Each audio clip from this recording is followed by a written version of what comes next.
students, welcome, and today we will discuss some speaking tips. So your speaking module is of 3 parts and will be of 11 to 15 minutes. So these are some of my tips for your speaking test. The first one is speak directly to the examiner, not to the recording device.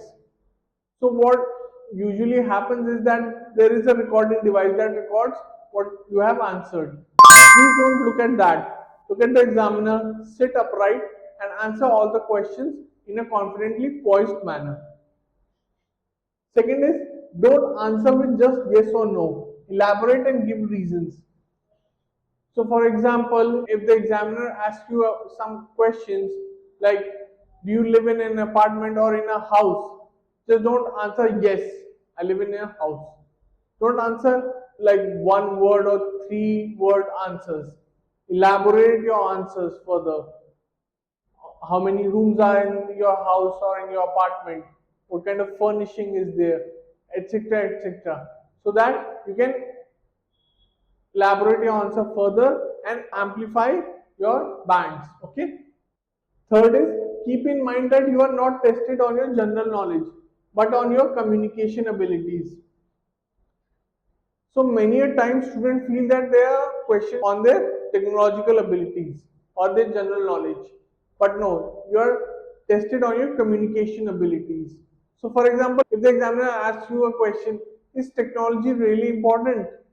So you do not have to know any recent technological advances. You do not have to know the recent advancements made in artificial intelligence or etc. etc. You are tested on the basis of your communication, and that's where your band scores will get expanded upon. So you do not have to worry about your general knowledge. You have to only worry about your communication skills, your pronunciation, as well as speak good words that fit in a context. Okay. Fourth is speak on the topic in the question. Don't deviate and give a prepared speech. Do not give out prepared speeches. So let's say if you have an opinion on technology and if the question asks like, do you think this technology is helpful? Don't give out prepared answers. Examiners catch that, and what happens is that they change the question. The next question will be a difficult one, and you will not be able to answer it. So don't go out there with a set mindset.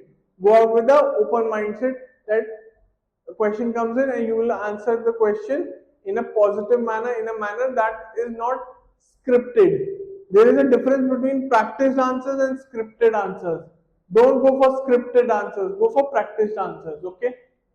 Fifth is don't speak too fast or too slow. Talk at a normal pace using a wide range of vocabulary and cohesive devices. Don't speak too fast or too slow. If you speak too fast, your pronunciation will not come out. The words will be mumbled and jumbled.